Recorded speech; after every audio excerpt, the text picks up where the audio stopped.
Well, greetings and salutations, everybody. Welcome to my YouTube channel. My name is John Campea, and this is Mailbag. What is Mailbag? Well, I'm glad that you asked. See, every day on the John Campea Show, Monday through Friday, we take the second half of the show to take the live comments and questions from people who are watching the show live. But what if you're one of those people who watches the show one of the other 22 hours during the day? Good news. If you want to get a question in for myself or Rob or sometimes both of us to address or comment on, you can send one in too, and we address it here on Mailbag. How do you send in one of those questions? It's easy. Simply go down into the description of this video and you'll see a tip link. Click on that there or enter it in manually at www.streamelements.com/movieblogtv/tip. You'll be getting your comment or question read on Mailbag if we deem your comment or question appropriate to be used on the show. And of course, you'll be supporting the channel at the same time, and all of us involved at the John Campea Show. Thank you guys so very much for your support. Well, it's Sunday, getting ready to head into a brand new week this week. We're really excited about it. I hope you guys have had a wonderful weekend yourselves. And now let's not waste any more time and get right into the questions that you guys have been sending in. And we're going to get things started off here with Jerome, who writes, how would Tony have found out Bucky killed his parents if Zemo was not in Civil War? Or would the final fight have still happened? And what would be the motivation for the airport battle scene since Team Cap was there to stop Zemo? Why do you think... Oh, yeah, so that's the one question. Okay, so I think what Jerome is referring to is that I often talk about the fact that, well, I love the character of Baron of Zemo, particularly in Falcon and the Winter Soldier. I thought he was one of the best parts of Falcon and the Winter Soldier.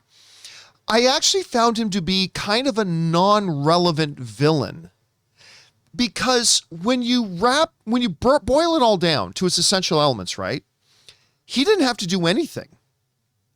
He didn't actually have to do anything. And there was a couple of major logic leaps with his plan that most fans of the MCU just kind of gloss over and pretend isn't a problem. But let's start with this. The events of Age of Ultron set in motion everything that would have led to the Sokovia Accords on their own, right? Like all those things that Thunderbolt Ross listed out, I mean, only one of them was caused by Zemo. A lot of the other things had nothing to do with Zemo. The world was heading towards creating the Sokovia Accords without Baron Zemo. And at some point, they would have come to fruition, and at some point, Cap and Iron Man and the different members of the Avengers would have differed and they would have had to go their separate ways, where if you don't sign on to the Sokovia Accords, you retire or else you become a wanted criminal, right? That was all coming. There's a couple of big major logic problems in this movie as well. There are three parts of Zemo's plan that are ridiculous, that we as the audience just have to suspend. And listen, all comic book movies have this. As a matter of fact, most movies have this, but these are the ones that are really there in Captain America Civil War. Number one, Zemo's plan apparently called for Bucky to be captured and brought to one specific holding place. One specific government holding place, which is ridiculous because Bucky was supposed to be killed. Like once the word got out that it was Bucky Barnes, number one, all it would take is a simple alibi for people to say, oh, Bucky wasn't the guy who did this, but whatever. But they sent in the military to kill him. It was shoot on sight. And there's no way Baron Zemo could have known that Cap would have got the information on where Bucky was split seconds before the military showed up to kill him. And even with him showing up on time, there was 100 times during that whole stairwell fight that he could have easily simply have died. I mean, so that part of the Zemo's plan was absolutely ridiculous. There's no way he could have planned for that to happen. Then for him to plan for him to be brought to one particular holding area, and then that nobody was really going to look closely on the credentials of this, hey, here's the new guy showing up to do the interview with him. That was ridiculous. But here's the really big, like, just total nonsensical part. There is no way that Baron Zemo could have planned for or anticipated that Tony would go to the raft, have the conversation with Ross and with the various Avengers in their holding cells as it was, and that Anthony Mackie, Sam, would reveal just enough to Tony, and then Tony would decide to get into his armor and fly off to the X. Like, this whole intricate plan that Zemo coordinated, that Tony, Bucky, and Steve, and only those three, would be there at that one time. It's just utterly ridiculous. At any rate, there are certain moments in Infinity War, that in Civil War, that wouldn't have happened without the machinations of Baron Zemo. However, the whole overall idea of that the Avengers would be set on a path to a civil war, that was happening with or without Zemo being there, right? And that all kicked off with the events of Age of Ultron. Well, really, it all kicked off, considering Thunderbolt Ross pointed out the destruction in New York. It really kicked off with the first Avengers movie. So, yeah, I mean, Zemo was barely an influence in the movie. He was barely an influence in the movie. Even though I love Daniel Bruhl and I went on to appreciate the character even more. But anyway, that's just my thoughts on that, Jerome. All right, next up. Jerome also writes, why do you think people watch TV shows where anyone can die, but then get so mad when their favorite character dies that they demand retcons and also complain about fake deaths when characters come back or escape death many times? Well, number one, I've never understood the idea of complaining about a character dying. I've never understood it. It's like, that's what happens in the story. No, I've never understood. Listen, one of my all-time favorite TV shows, maybe my second or third favorite TV show of all time, Sons of Anarchy. My favorite character in that was Opie, right? Ope was my favorite character. And when he died, that was devastating to me. But I didn't complain about it because it was powerful. I loved that character, and the character's death moved me and gave me a massive emotional response.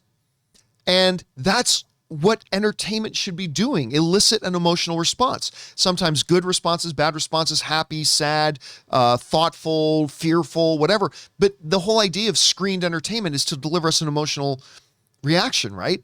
And the death of Opie did. So I've never understood anybody getting angry that a character dies. That's what happens in real life. That's what happens in the shows. And if it creates and elicits a response and it's part of building a great story, then by all means. So I've never understood that reaction. As far as the reaction for people complaining about fake deaths, I am one of those people. So I will tell you why people like myself complain about constant fake deaths. It's because it removes any sense of stakes. Like when you kill a character 3 times and they come back every time, the next time that character is in a life or death situation, remember we were just talking about how, these shows are supposed to elicit an emotional response. I'm not going to give it the emotional response because it doesn't matter what happens to this character right here. Even if the character dies, I just know they're going to bring them back. It doesn't matter.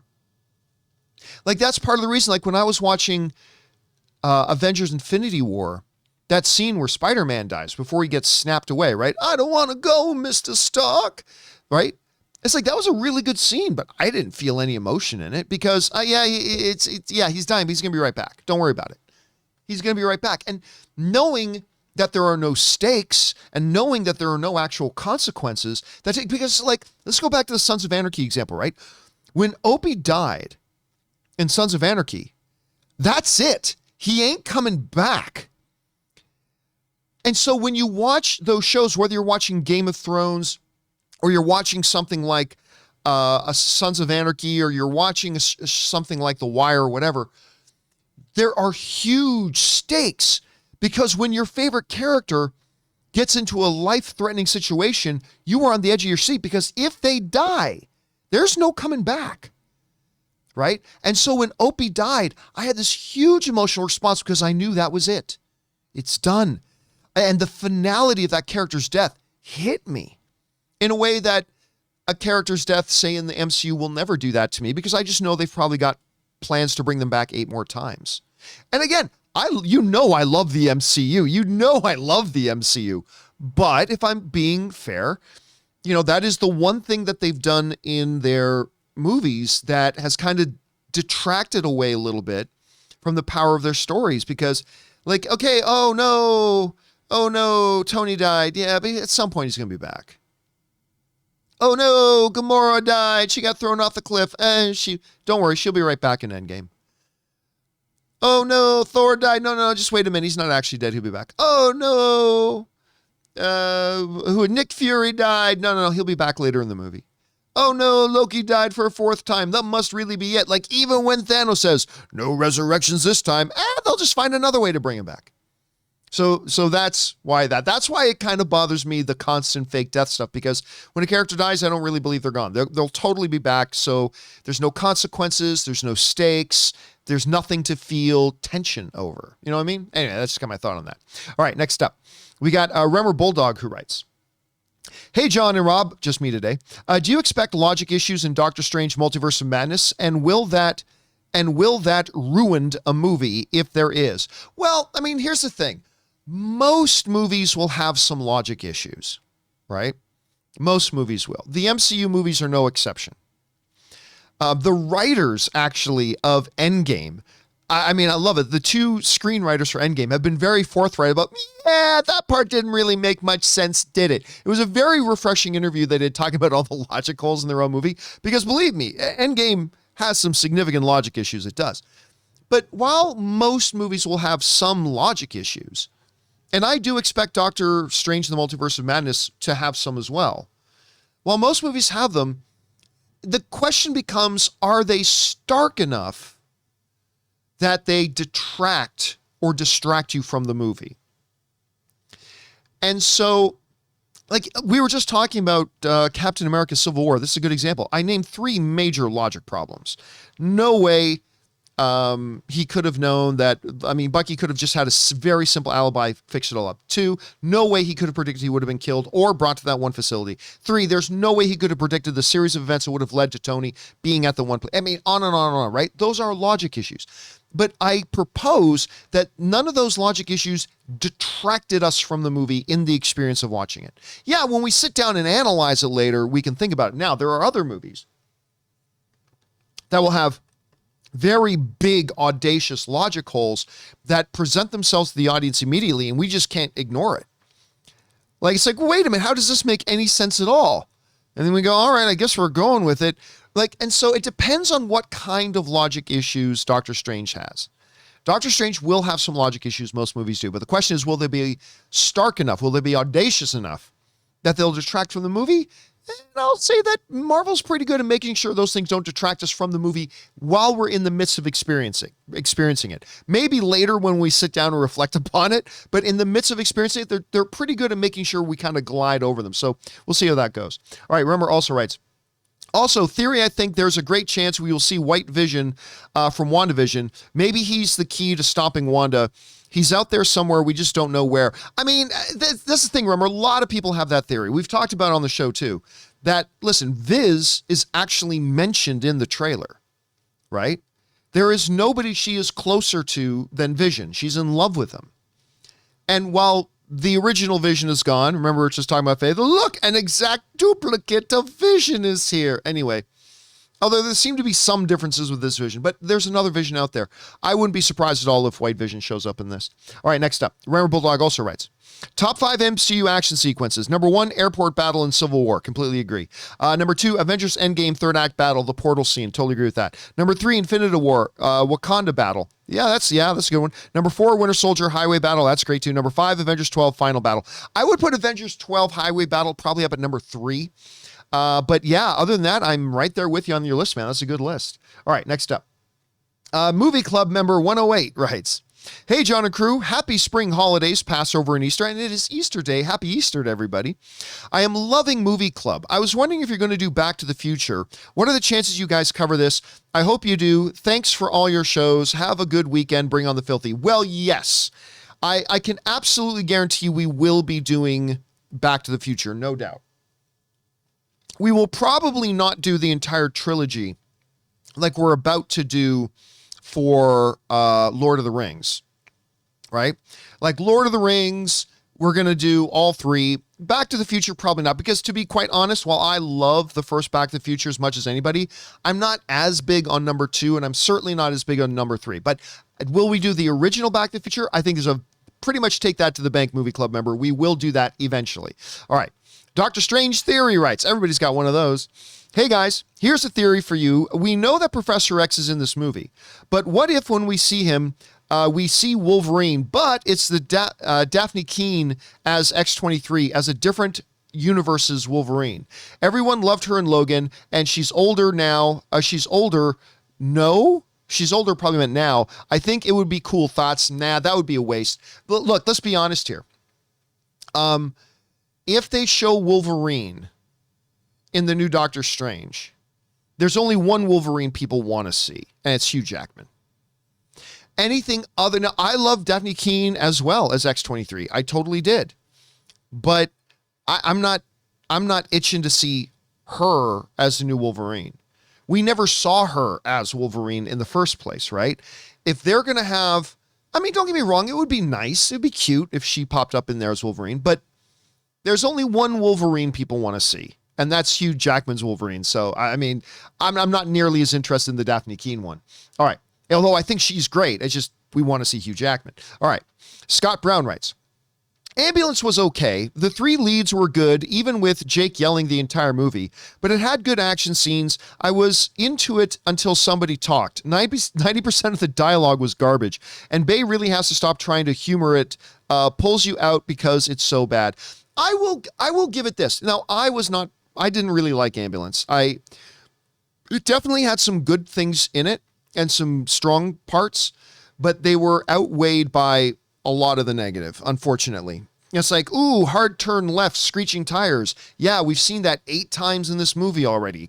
I mean, it's not very good, but I agree with you that the performances are pretty good, especially, Yaya and Jake Gyllenhaal. I actually really like Jake Gyllenhaal's character.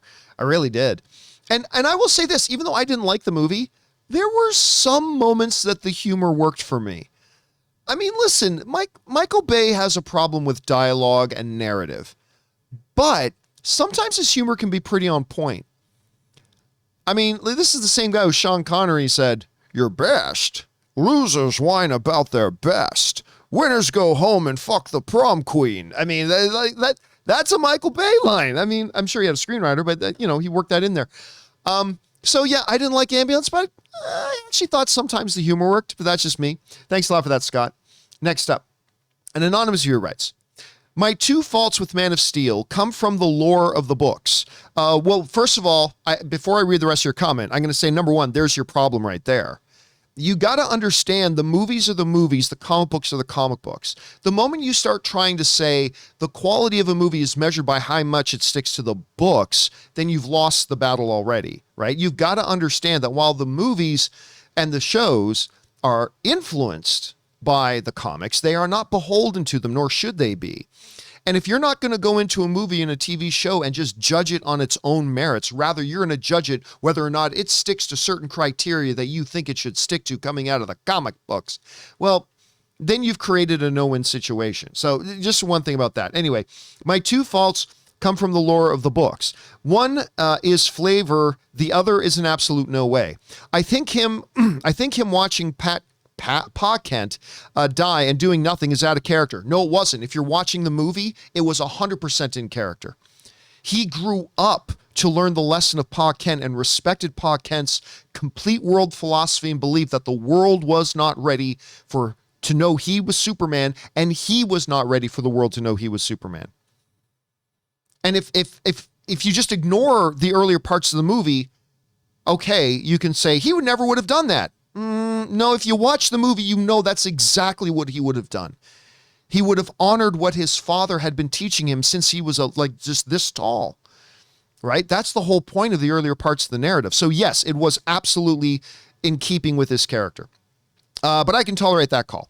But there is 0 chance that he would cause so much destruction to Metropolis. Again, you're completely missing the movie.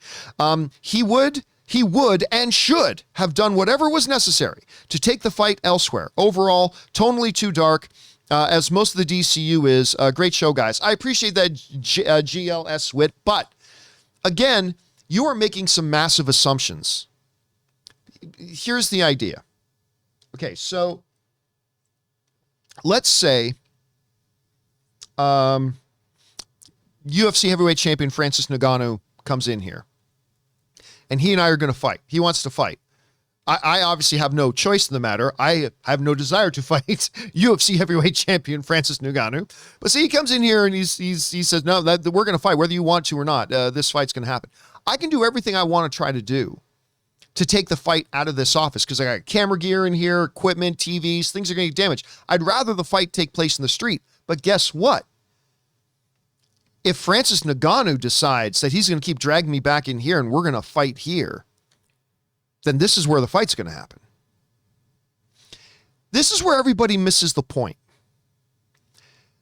Not only had Superman only really been Superman for a day, by the time this squad of genetically bred soldiers, superpowered soldiers from Krypton arrived on Earth, Clark Kent had never been in a fight in his entire life. Let that sink in. This guy had never been in a fight in his entire life. Not a single fisticuffs fight because he couldn't. All of a sudden now, this farmer, this farm boy, who has never been in a fight in his life and has really even only known who he is for less than 24 hours, all of a sudden these guys genetically bred from birth, trained, veterans, experienced military people with the same superpowers that he has, show up and say, yeah, we want to kill everybody. We want to kill all of humanity. That's our goal. We're going to kill everybody. Cheers. What are you going to do? Well, Superman should have taken the fight out into the desert. Well, that's not where they wanted the fight to be. So what's Superman going to do about it? Superman going to go, and the world engine is there in Metropolis. So what's Superman supposed to do? Is he supposed to fly out to the Sahara Desert and yell at the Kryptonian army? Yell at Zod, hey Zod, come on over here and fight me over here. Nah, we're good, Superman. We're just going to keep letting the world engine destroy your planet. You have fun over there in that desert, though. No, guys, come on over. You know what it reminds me of? When I hear people say, Superman should have taken the fight elsewhere. It reminds me of that skit on Family Guy. Let me see if I can pull up a thing of this. Have you guys seen this episode of Family Guy where they do a cover? He's as useless as Aquaman. So there's this guy on a beach attacking a girl, and she's yelling out, somebody help me, please. And Aquaman's in the water saying, hey, you stop that over there. And he just keeps attacking the girl, and the girl's yelling, do something. Hey, why don't you come over here? Man, you're lucky you're on the ground, or else I'd throw this starfish at you. Like, just totally stuck because he's out in the water, right? That's exactly what people who say that's exactly what people sound like who say to me, Superman should have taken the fight elsewhere. It wasn't up to him. This was a guy who had no combat experience, never been in a single fight in his life, and all of a sudden an elite military-trained group of powerful super being Kryptonians show up and say, oh, by the way, we're here to destroy the world. Superman wasn't there looking... I mean, obviously, he didn't want to get thrown through a building, but he was going to get thrown through a building. And by the way, Superman was not trying to save a building. Superman was trying to save all of humanity. I don't know why it's so hard for some people to get this. Superman was trying to save 7 billion people. That these Kryptonians were there to eradicate all life on Earth. A farm boy who had never been in a single fight in his life against a cadre of Kryptonian super beings who were there to destroy the world, who had the world engine in Metropolis, who were wiping everybody out. And people like, Superman would have taken the fight elsewhere. Yeah, no, he wouldn't have because he had no choice. There wasn't up to him. But anyway, there's that. This is a debate that's been going on for many, many years, and I'm sure it's going to continue to go on, GL. Thanks for sharing your point of view on it, though, man, even if I disagree with it. All right. Jetfire97 writes, 1 of 2. Hey, John, I had a thought on the Winter Soldier's long hair length. That's not a sentence I've ever said in my life, but okay. The length of his hair could be an indicator for roughly how long he was doing various missions and not frozen, meaning his hair started out short from Captain America 1 and grew little by little as he was taken out of the freezer and hailed Hydra. Yeah, that's a possibility. I mean, it could also just mean that he would be out just training for many years. I mean, it also could just be a hairstyle. right? It could just be hairstyle. But you're not entirely wrong, Jetfire. That could be an indicator if you look at the length of his hair. But I mean, just because, I don't know, the Russians could have cut it at any time, I suppose. But I don't know, maybe that is some kind of indicator. I've never thought of it that way, Jetfire. All right, next up. Taylor Edwards writes, how about for the new name, the early screening or the early streaming or the preview? Yeah, for those of you who don't know, I've been trying to come up with a new name for the show. I want to take my name out of the show because right now it's the John Campea Show. And it's worked very well for a long time.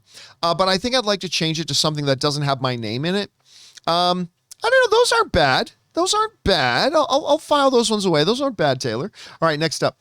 Random Jabroni writes, The Northman is amazing. Brutal and authentic. Seen it twice now and going for a third time tomorrow. For me, Robert Eggers is a genius. Alexander Skarsgård and Class Bang were particularly great in their roles. Listen, all I can tell you is that I haven't seen it yet, but ever since they showed us the preview for this 8 months ago at the last CinemaCon, it has been my number 2 most anticipated movie of the year. My number 1 most anticipated movie of the year was The Batman. And now that I've seen that, my number 1 most anticipated movie is now The Northman. What they showed us at CinemaCon last year was amazing.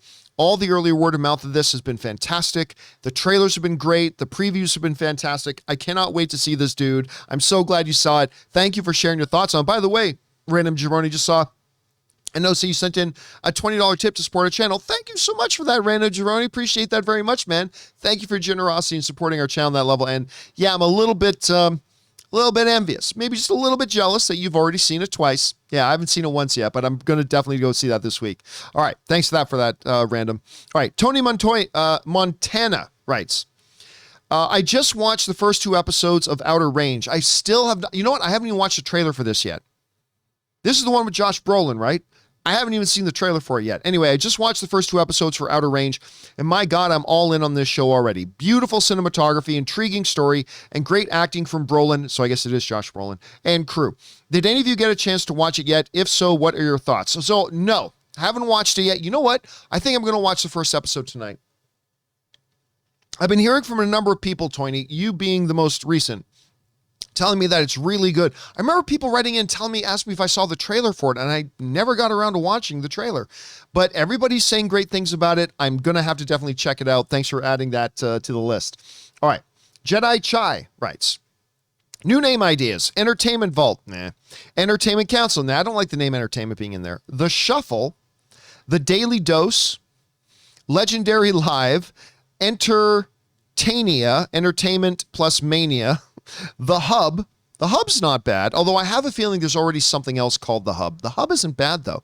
Just to name a few, love your show and bring on the filthy. A couple of not bad ideas in there. The Hub's not bad. The Hub isn't bad. Although, like I said, for some reason, I got this little beeping going off in my brain that's already the name of something else. But I'll look into that. Thanks for these suggestions, Jedi. Okay, next up. The Q Continuum writes, hey, John and Rob, just John today. I remember John saying that he was thinking of doing a rewatch of Star Trek The Next Generation. Yes.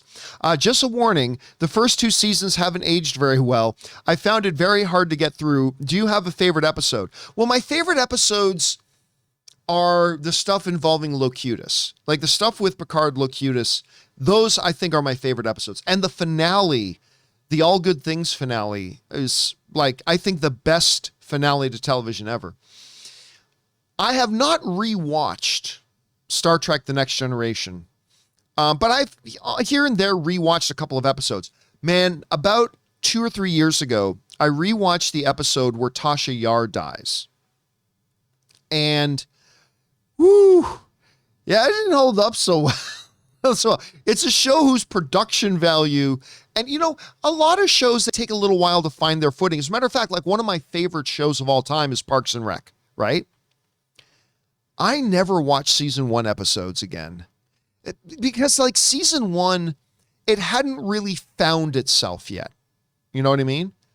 It hadn't found its footing. It hadn't found its voice or identity quite yet. And it just feels really out of pace with all the other seasons that came after when it really found its stride. And so I don't go back and watch those, but yeah, I can imagine probably a lot of season 1 and season 2 maybe feel a little bit dated like that. Unlike a little bit later, that kind of becomes timeless. But we'll see. It's been a while since I've watched them. We'll see what happens to Q. All right, thanks for sending those thoughts. All right, Eric Huffman writes, some names that come to mind when it comes to who could oversee DC Studios. Greg Berlanti. Fuck no. I mean, listen, for what he does for the little CW stuff, I'm an admirer. The stuff he does on CW, that's nice, but I don't want that stuff on the big screen. I don't want that as big. No. Peter Safran, Charles Roven. See, Charles Roven is a very interesting name. Roven is a super experienced producer who really knows. I mean, I remember Christopher Nolan talking about Charles Roven because Roven produced the 3 Christopher Nolan Batman films. I mean, he's produced a hell of a lot of stuff. And I remember Christopher Nolan just basically saying, I wouldn't have been able to do this without Chuck. I wouldn't have been able to do it without Charles Roven, right? I mean, Roven seems to have the ability to be an excellent, proficient producer and also knows how to let the creatives be creative. I don't think what DC needs is somebody to do things exactly the way Kevin Feige, because Kevin Feige is the ultimate form of studio interference. Right? People often complain, studio interference. Kevin Feige is the ultimate interferer. Is that even a word? Interferer? One who interferes. Kevin Feige is the ultimate studio interference, right? No director in the MCU actually has real creative control over their movies. It's all controlled by Kevin Feige.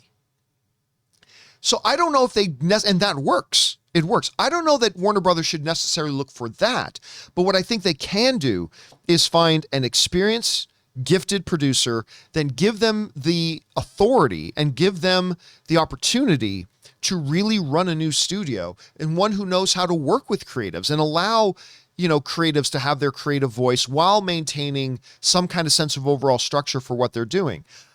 I don't know if Roven's a guy, but Roven's actually not a bad idea for that one. There could definitely be worse. Roven's got some bad movies on his resume, for sure. He's got some awesome movies on his resume, too. Kevin Feige had some real stinker on his resume, too. But, I mean, that's the whole thing. You got to find somebody who can have their own personality, their own identity to come in and take something over, because there's different ways to victory. Here's the thing. Too many people think there's only one path to victory. But there's not. There are many paths to victory. And you can have similar results, but done and approached a different way. DC can absolutely find their Kevin Feige, but not have them be like Kevin Feige. They can be totally different. I was just watching the latest episode of Winning Time. If you're not watching Winning Time on HBO, what are you doing? Watch it. But it's a great example of this, right? Magic and Larry Bird. The Celtics and the Lakers, 2 extremely different kinds of teams, right? The Lakers were Showtime, right? They were the flash and bang and all that kind of stuff. The Celtics of that era, they were grittier. They were more technical. The teams were the representations of Larry Bird and Magic Johnson. And guess what? Both teams won multiple championships. Both guys won multiple MVPs, but they did it completely differently. DC can get a Kevin Feige head, as in somebody to be the one creative head of the studio, but not be like Kevin Feige. Do their own thing, do it their own way, and still achieve tremendous results. Just like the Celtics did it one way and achieved tremendous results, and the Lakers did it one way and achieved incredible results. Or this is going back in the day, but like the Isaiah Thomas, Bill Laimbeer era of the Detroit Pistons, right? They were like a third team in that dance. They were completely different from the Celtics and from the Lakers, but they won championships. I mean, so there are multiple paths to victory, and they just need to find theirs. All right. Thanks a lot for writing that in, Eric. All right. Next up, we got Orange Hand, who writes, Moon Knight Theory. Mark wakes up in an asylum, and the doctors try to convince him that Khonshu isn't real. But it turns out to be a misdirect, and the asylum itself is not real. We've seen that done before. We were just actually, they've done that in Star Trek The Next Generation. Actually, there are they did that in Star Trek Next Generation multiple times. I think once to Picard, isn't that they're all four lights? There was a storyline with Riker too, where they were trying to make Riker believe he was in a different kind of reality than the one he remembered. So they could do that Orange Hand, but it's been done before by several different properties, so I'm not so sure about that. We'll see though. All right. Wrong Barry writes, Barry was drunk due to celebrating being cast as the Flash after the ouster of Ezra. The police were called due to reports of sexual misconduct with a fish. A friend said, "Run, Barry, run." And when the cops caught him, they said, "Fuck you, Barry." By the way, still to this day, I completely believe that the greatest line in any comic book TV show ever in history is from Peacemaker, final episode, when Aquaman and Flash show up. And Flash makes the joke about the fish, and it's just a moment of silence, and then Jason Momoa goes, "Fuck you, Barry." Still the greatest moment ever in comic book television show history. All right, next up, we've got Ragin, who writes, "Hey, John and crew. You discussed the unlikelihood that Edward Norton will appear as Bruce Banner in Multiverse of Madness. Was wondering what you thought of the chances of seeing Eric Bana's Bruce Banner. Well, that's obviously impossible. What about Jennifer Garner's Elektra and Colin Farrell's Bullseye? Well, I take that back. Banner's not impossible, but here's the problem with it is nobody is asking for Eric Bana's Bruce Banner, right? Like, nobody likes that movie.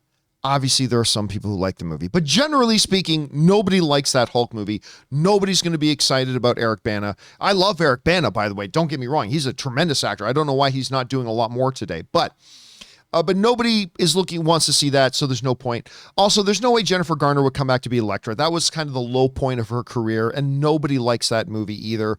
I would be all for Colin Farrell's Bullseye, and by the way, I unabashedly like Ben Affleck's Daredevil. I like that movie.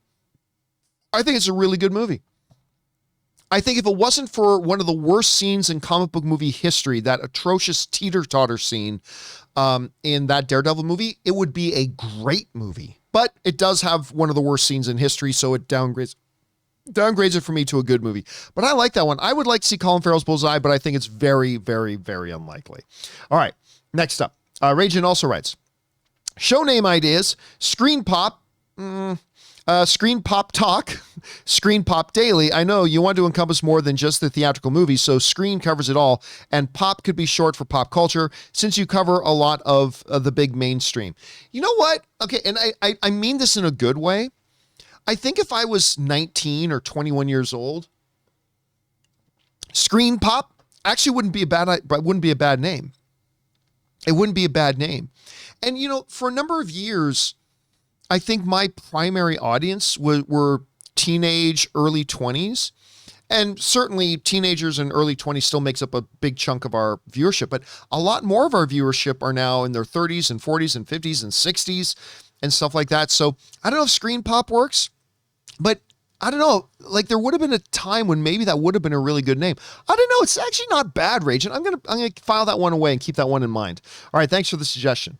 All right, next up, Ahmed E writes, "Hey, John/Rob, just for John today. Sent in a message last mailbag for Rob about his Superman Returns documentary, but John read it out. Thanks, John. Just wanted to say thank you so much for making that documentary. It shed a light on the hard work from everyone on the set. You should be really proud. I'm a big collector of 4K and Blu-ray steelbooks myself, and it's going to be a really sad time when physical media doesn't exist. Just wanted your thoughts on any other making of documentaries that you would recommend. Also, my Hot Toys collection is growing. Pre-ordered the Moon Knight figure and got my Damn Toys Vito formal figure. Any figures you're looking forward to? The addiction is real. Have an amazing week." Well, I can't speak, honestly, here's the thing about Rob. Every week he comes in here, Rob walks through, we start the show about 10. Rob arrives almost like clockwork at 9:30 in the morning, right? So he gets here about a half hour before the show starts. Gets in, we chat for a bit, while we're getting the cameras and the mics and everything and the lighting all set. And at least 3 times every week, guess what I just pre-ordered? At least 3 times a week. So I know he's got the Moon Knight one. And I know he's pre-ordered a couple of those Batman, the Robert Pattinson Batman ones. So I know he's looking really forward to that. One of the things that, look, I'm not going to lie to you. I'm not going to miss physical media. I haven't bought a single thing of physical media in many years. I am a digital guy. The benefits of digital far outweigh the benefits of physical media, in my opinion. But one of the things that I really miss about physical media is the special features, particularly the movies that would have like behind the scenes making of kind of stuff. Like the stuff you're talking about. Whenever this comes up, Rob and I always bring up two particular ones. The Star Wars prequels, I hate the prequels, but the behind the scenes making of content on the DVDs of Phantom Menace, Attack of the Clones, and Revenge of the Sith are fantastic. Maybe the best ever made. They're amazing. Just watching them is like going to film school. They're seriously, seriously incredible. And right behind them, maybe even as good, is all the behind the scenes extra content and documentary stuff that's on the Lord of the Rings DVDs. Fellowship of the Ring, Two Towers, Return of the King. The stuff on those desks are legendary. So if you haven't had a chance to check those ones out, even though I don't like the prequels, damn, the special content on those physical media discs are amazing, Ahmed. I would highly recommend checking those out. All right. And congrats on ordering your Hot Toys, man. All right. Be careful, though. It can become a very expensive addiction. All right. Zero Pop writes, John, you guys buried the lead on the WBDCEU story. One of the properties they want to revitalize is Superman. They never said that. They never said that. As a fan of the Reeves movies and Man of Steel, that's very exciting. That we've had 8 Spider-Man films since 2002, but only 2 solo Superman movies is almost a crime. Well, here's the thing, Zero Pop. First of all, it's got to be noted, in that exclusive Variety report, it does not say that they plan to revitalize Superman. It says that they feel that the Superman characters and the property, the IP of Superman, is one they felt has been allowed to flounder. They never specifically said, we plan to revitalize Superman. I certainly hope they do, but just to manage expectations, let's be clear, they never actually said that. So, hopefully they do, though. As far as there have been 8 Spider-Man movies, but only 2 Superman movies. Yeah, but you're leaving out the biggest part about all that. All the Spider-Man movies were incredibly successful. Except for Spider-Man 3. But by Spider-Man 3, they'd already had 2 incredibly, wildly successful and wildly popular Spider-Man films. And even 3, which everybody kind of acknowledges these days wasn't very good, but it made all the money. Mostly because of the success of the previous 2, but still made a lot of money. The problem is they did Superman Returns, and it did not get the response that they wanted from people. And it didn't make the money they thought it had the potential to make. And then they tried it again with Man of Steel, which you guys know, there's Henry.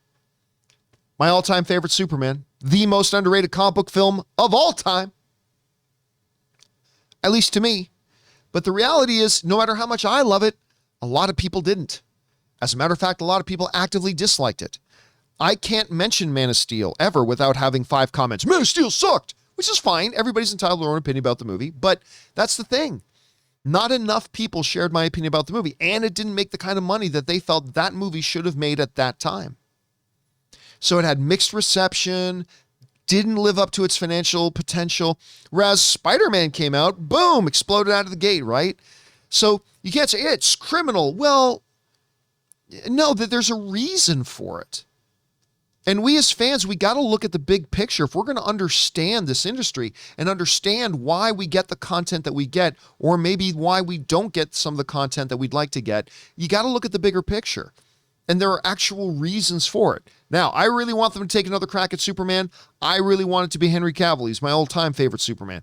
We'll see what they decide to do, though, now that David Zaslav's in charge. All right, next up.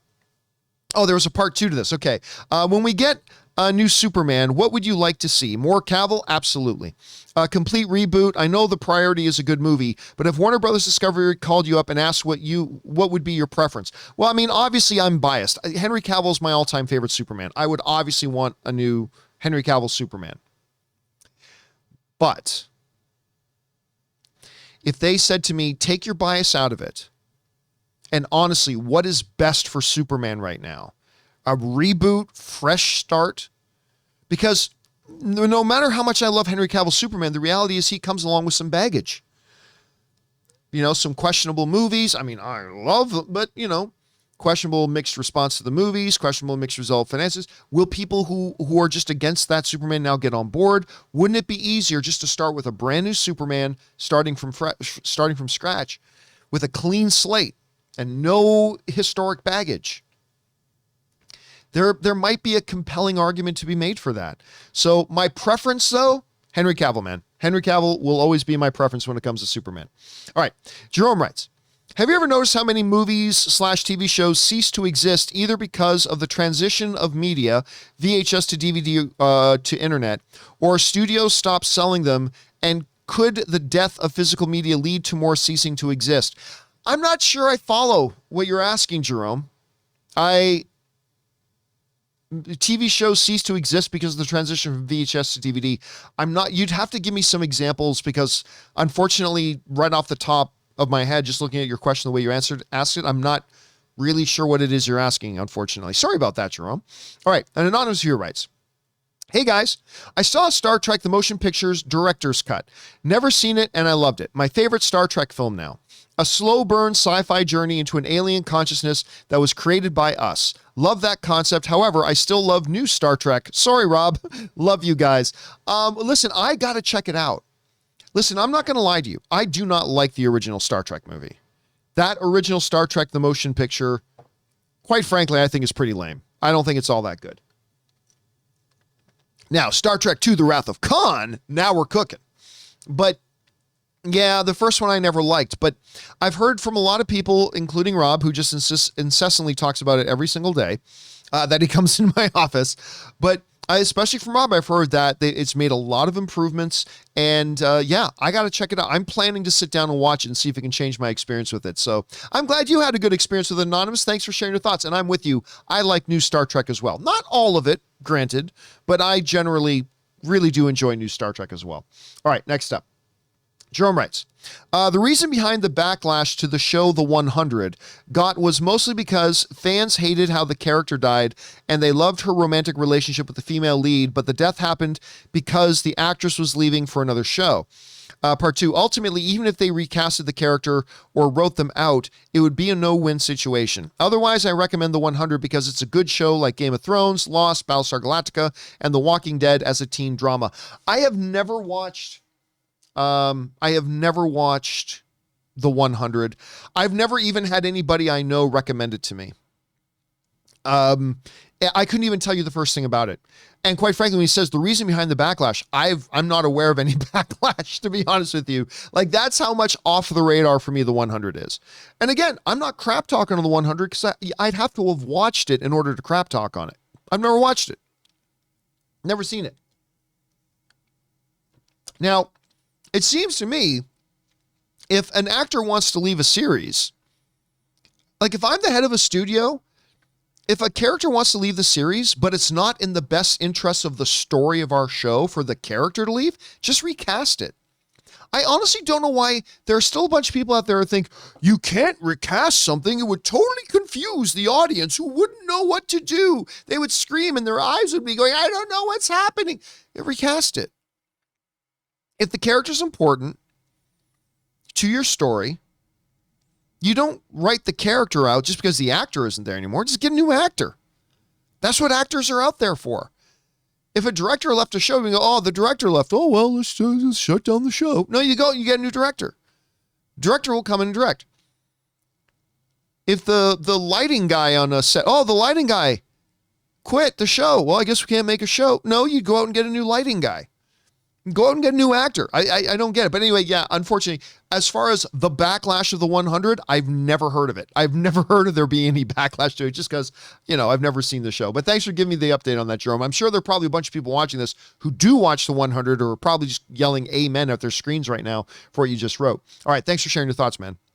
Next up, Yaz writes, saw a great movie last night. A professor that teaches kids with special abilities has to fight his friend and crew with special abilities. They believe they are superior to the human race and want to destroy us. It wasn't Fantastic Beasts, it was X-Men 1. That wasn't really a good. Fantastic Beasts really isn't about Dumbledore. The final chapter, which by the way, I just went to go watch Fantastic Beasts: The Secrets of Dumbledore again, the third film. I really like it. It's not going to end up in my top 5 films of the year or anything, but I really enjoyed it. I enjoyed it even more my second time watching it. It was quite good, but really, even though a lot of the final film revolves around Dumbledore, the trilogy as a whole isn't about Dumbledore. It's not about a guy who teaches kids. It's about Newt and Newt Scamander. It's about him. So I don't think that's actually a good comparison, Yaz, to be honest with you. All right. The Canon writes, my PhD classes are 6 hours. Oh my God. And all virtual this year. I usually play a movie or two on mute in the background. Made me curious. What are some movies you enjoy watching on mute? I don't. I typically do MCU, Force Awakens, or Inception. Now, I don't watch movies on mute. Although if there's a movie that you could watch on mute that it would actually make the movie better, it's Zack Snyder's Sucker Punch. Now, I like every other Zack Snyder movie, but Sucker Punch is really, unfortunately, quite bad, but it's visually gorgeous. So I've always said about Sucker Punch, if you just put it on mute and kind of make up your own story in your head to go along with the visuals, it's actually a really beautiful movie, and you could probably come up with a really good story in your own head about it. But I don't put on movies on mute. What I do like to do is a lot of times I'll put on a movie to go to sleep to. Like, I like having the TV on when I go to sleep. When I go to bed, I have the volume very low, but I program my TV to turn off in 90 minutes. So I just tell the timer on the TV, shut down in 90 minutes.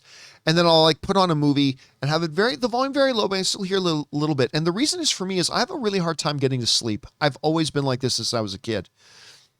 And when I go to lay down in bed, if I just lay down in a dark room with no sound, my mind just starts running at 1,000,000 miles an hour, and I'll lay there awake for 4 or 5 hours. So what I found works, and I always used to wonder when I was a kid, why does my dad always fall asleep in front of the TV? Well, now I know, because whatever is in my dad, he passed on to me, is that by having the TV on a little bit and having a little bit of stuff that my head is listening to, it actually shuts my brain off. Right? Like my brain just shuts off. I'm not thinking about other things because I'm just hearing the dialogue from the movie. And even though my eyes are closed, just the alternating light from the scenes on the TV and blah, blah. And I'm able to fall asleep a lot faster. So I have some go-to favorites when I'm putting on a movie. Now, most of the time I'll put on a TV, like some kind of TV program. But when I go to a movie, it's usually one of 3. It's either Zoolander, Galaxy Quest, or what's the third one?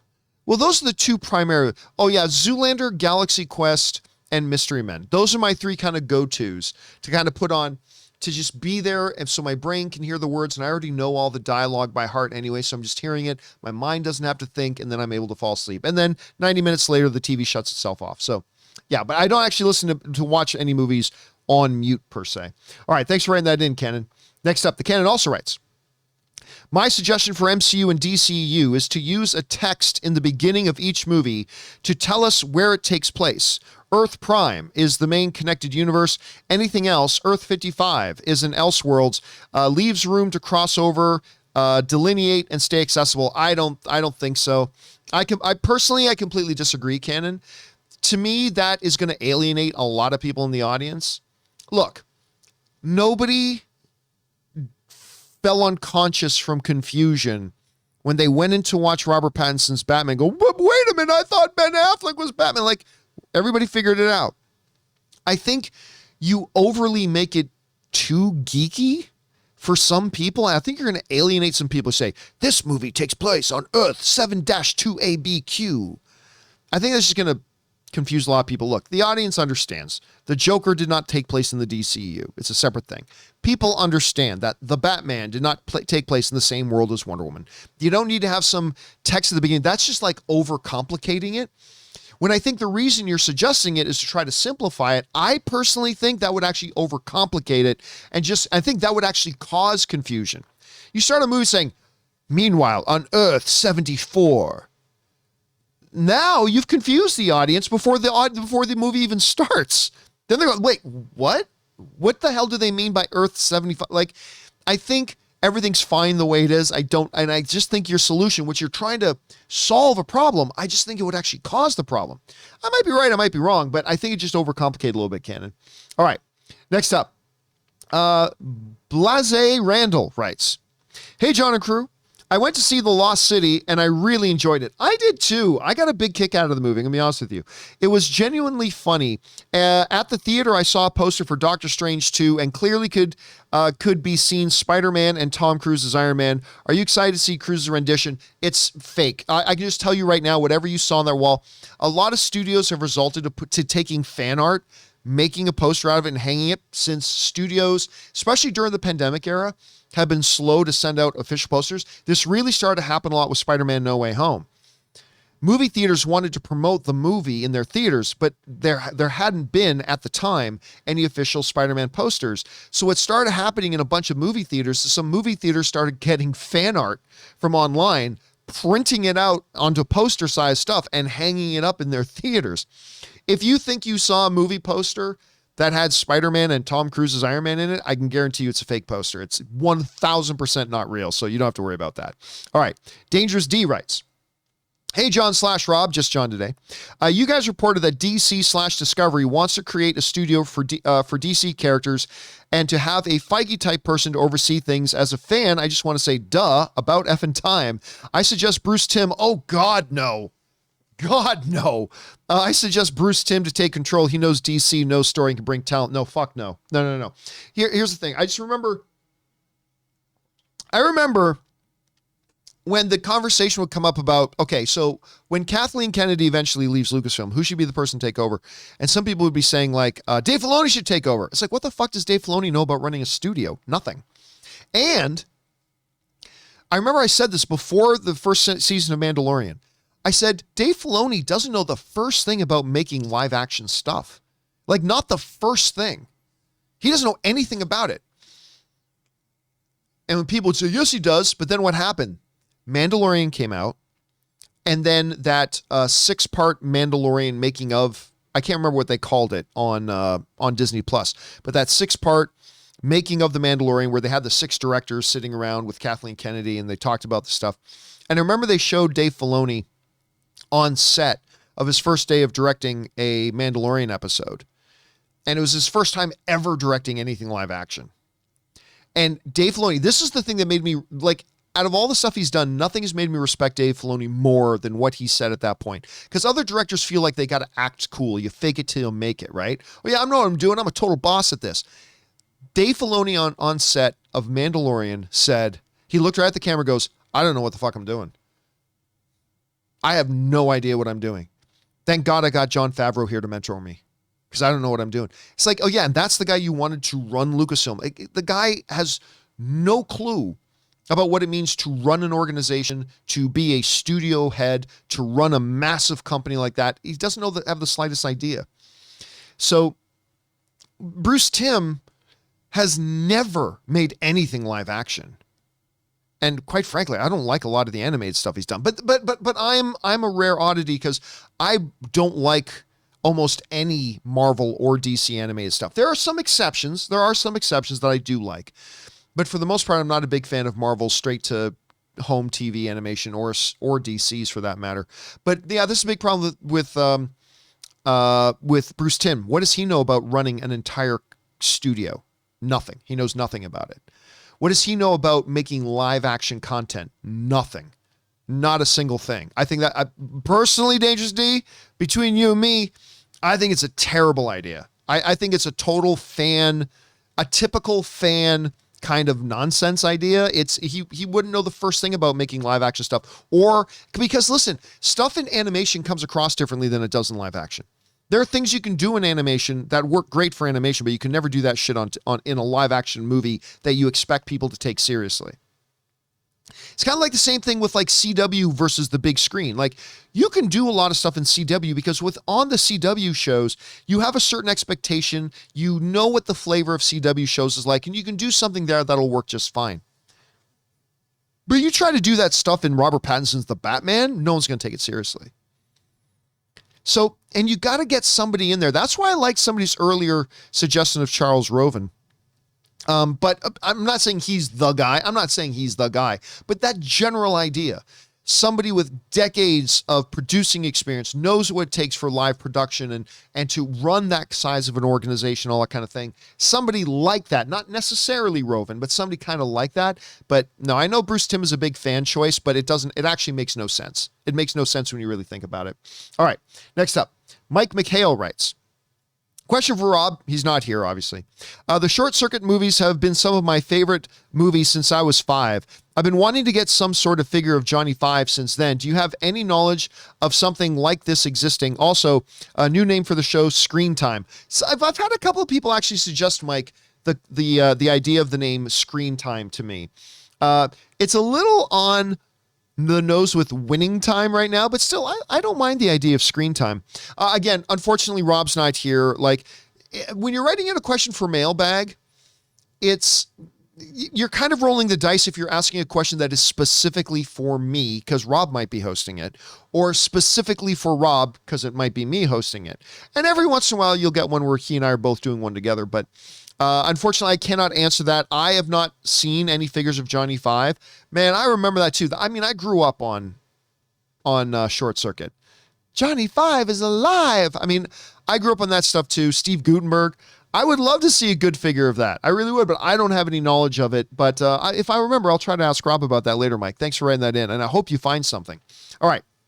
Happy Nelson writes, if Ben Affleck's Daredevil is in Doctor Strange 2, which is highly unlikely, but I would get a geekgasm out of it, how funny would it be to see Jon Favreau's Foggy Nelson and Happy Hogan arguing with each other about how dumb the other's name is? I mean, listen, we've joked about that.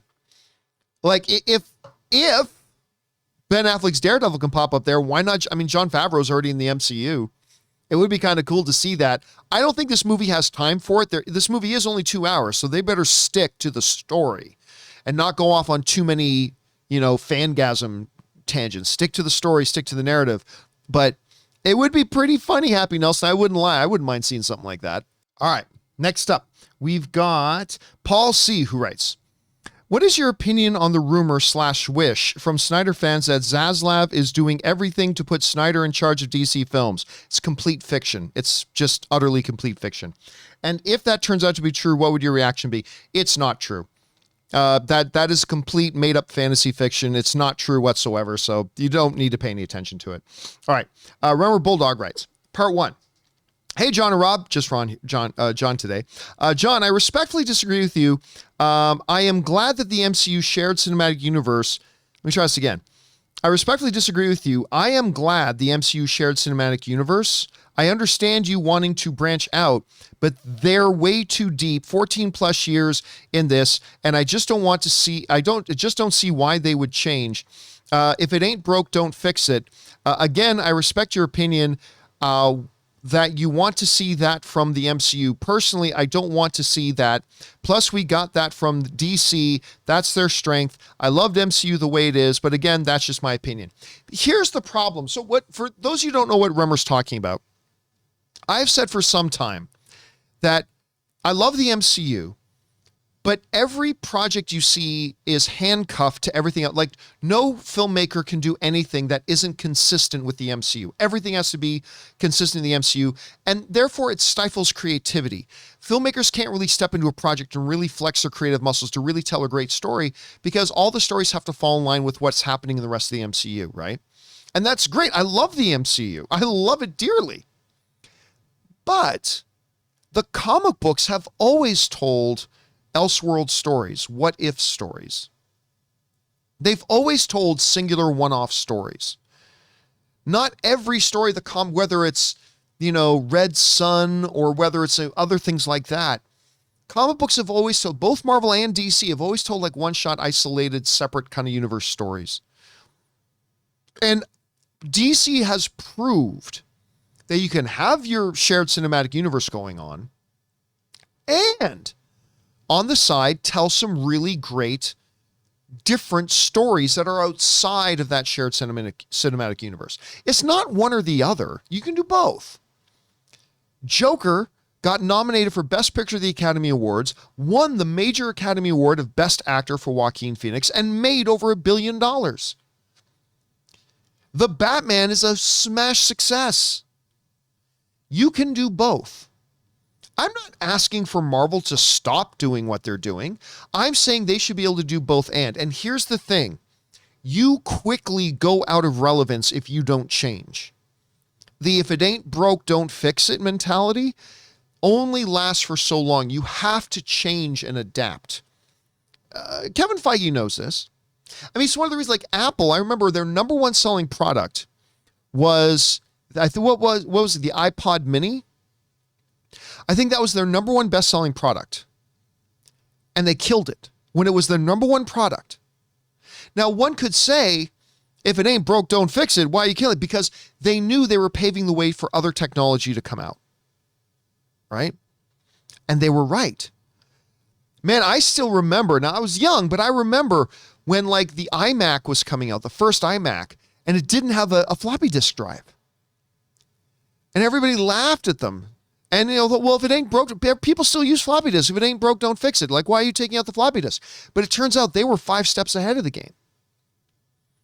So, yeah, the concept of just keep doing everything the way you've been doing it, that will lead you to ruin eventually. You have to continue to change and evolve. And Kevin Feige understands that. He knows that too. But I just find there are some people like yourself, Remmer, who think that the idea of telling a true standalone story outside of the MCU means the MCU gets affected. No. I'm not saying stop doing the MCU. Keep doing the MCU. It's going great. But why not, you know, have the balls to stand up and say, let's make a movie about, I mean, I don't know, let me pick a character out of the air. Storm. Let's just make a movie about Storm. Not connected to the X-Men, not connected to anything else. You know, all that kind of just a true standalone outside of the Marvel Cinematic Universe. It's a world where Thanos never showed up and there was never the snap. And you don't have to worry about things happening in this movie to stay consistent with all the things that have happened in the MCU up until now. But just tell a great story. And then tell the filmmakers, you can do whatever you want because it's not connected to the MCU. Just go out and make a great story. That's what they did with Joker. Got nominated for Best Picture. That's what they did with The Batman. It's the best, well, to me, the second best movie of the year so far behind Everything Everywhere All at Once. And I think they've got the talent. And there's so much depth of story in Marvel Comics history that you could tell some great one-off stories. It doesn't have to be either or. It can be both and. Everybody acts like it's either or. It's not. It can be both and if you just have the guts to do it. And I think they could make some spectacular movies that way. But that's just me. Okay, next up. Let's see. Nate Dogg writes, one of two. As per let me try this again. As per your and Rob's discussion the other day, Rob's right. There is no other Feige. However, Warner Brothers shouldn't be looking for another Feige. Marvel already did that. DC needs to forge their own identity, not to try to copy Marvel's success. I don't think that has anything to do with copying Marvel's success. Anyway, they already tried that to terrible results. They never really did try it. Just for the record, they never actually tried it. Find a head that can create an identity for DC. I think the one and done standalone model could be very effective. Also, hitting hard on the TV series. They've seen successes there. What do you think? I think there's a lot of people who misunderstand what Rob and I were debating and discussing. Listen, in the entire debate that Rob and I had the other day about the future of Warner Brothers now that it's under completely new ownership and a brand new boss who is running the whole show in David Zaslav. He is now the head boss of all things Warner Media, Warner Brothers, HBO. There's a new chief in town. All right. In that whole debate we had, the person who said the smartest thing wasn't actually me or Rob. The person who said the smartest, most insightful thing was actually Ray. Because he brought up, and I'm paraphrasing him here, I'm not saying it word for word, but basically Ray pointed out that everybody always says something can't be done again, and then it's always done again. Always. History is filled with people who said there'll never be another one of those, and it always does. That record will never be broken, and it always is. For the most part, And, Ray, and I can't remember the exact wording Ray used to try to bring up that. And Rob kept contradicting himself. I'm saying, so you're saying Warner Brothers can't possibly find a leader who can do this. I'm not saying that, Rob would say. And then later I said, but then later said, it's going to be impossible for them to do it. It's like, wait a minute, you can't say you're not saying they can't do it and then say it's impossible for them to do it. But at any rate, he and I were talking on the phone about that the other night. At any rate, I'll go back to what I said earlier in the show. It's not about finding Kevin Feige Part 2. It's about finding a visionary leader who knows how to come in and organize a creative team, put a creative team together, and put a business effective team together at the same time to lead Warner Brothers and DC comic property into a much brighter future. The notion that there's not somebody who can do that is idiotic and preposterous. And that's why Rob was saying, I'm not saying that person doesn't exist. And he's right. It's preposterous to think there's not somebody out there who can't walk in and lead a company into whatever, right? Because like I still remember when Steve Jobs passed away. I don't know why I'm bringing up so many Apple examples here, but when Steve Jobs passed away, a lot of people were like, well, that's it. Apple's done. Nobody can lead Apple the way Steve Jobs did. He's it. That was it. Apple is going to head for ruin now. Well, Tim Cook comes along, and I'm not saying Tim Cook's a better leader than Steve Jobs was. I'm not even saying Tim Cook could have gotten Apple to the place that Steve Jobs had gotten them to, from nothing. I'm not necessarily saying that. But the reality is, Apple is now a 5 times bigger company than they were when Steve Jobs was around, with infinitely more money and success and market control and whatever.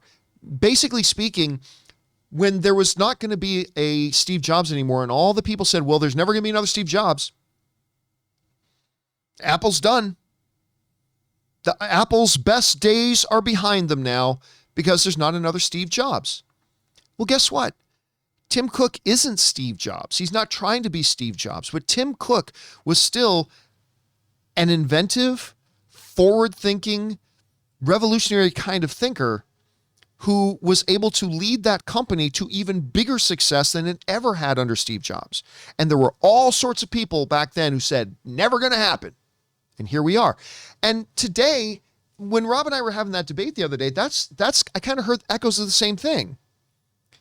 Rob saying there's only one Kevin Feige. Well, of course there's only one Kevin Feige, but the idea that nobody else can ever come along and take over another company and be the visionary head of that company and lead that company to great success is ridiculous.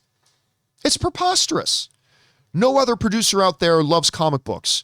And because I remember after that, Rob and I went to look at the new thing. I said, Rob, you said on the show that, no other producer, but you and I know this guy, this guy, this guy, and this guy, and they're all great producers and they all love comic books. And he goes, yeah, well, that's true. Here's the thing. Tim Cook is not Steve Jobs. There was only one Steve Jobs. There is only one Kevin Feige. I wasn't saying there's a carbon copy, identical Kevin Feige out there. Somebody with the exact same experience, with the exact same temperament, and the exact same creative vision, and the exact same hairstyle, and the exact same height. I'm not saying that. I never was saying that. What I am saying is, there's a Tim Cook out there. There's a different kind of leader who does have experience in making film and running great organizations and knows how to have a great eye for talent and knows how to empower people and empower their teams and stuff like that. And maybe they'll do it totally differently the way Kevin Feige did. Maybe they'll come from a different background than Kevin Feige did. They're not going to be Kevin Feige. They're going to be something different. Just like Tim Cook isn't Steve Jobs, he's something else. But when everybody was saying Apple was done, Tim Cook made them grow 5 times bigger than they ever were under Steve Jobs. Now, I'm not saying that whoever David Zaslav manages to find to be that new head of DC and create this new studio and all this kind of stuff, I'm not saying this person is going to go on to have 5 times the success of Kevin Feige did. I'm not saying that. What I'm saying is, if you don't think that person is out there, if you don't think there is a Tim Cook out there to Kevin Feige, Steve Jobs, I think you don't have much foresight. I think you're sticking your head in the sand, because they are out there. There's lots of them out there. You got to be able to identify them, find them, bring them in, then give them the proper support, the proper structure, the proper financing, the proper incentives. You got to give them that ability. I remember they brought in Walter Hamada, right? Remember this? DC started to take the right steps when they brought in Walter Hamada. And I got very enthusiastic and hopeful for DC when they did that. But the problem was they brought in Hamada, but then they hamstrung him. He didn't actually have the authority to do the things that he wanted to do.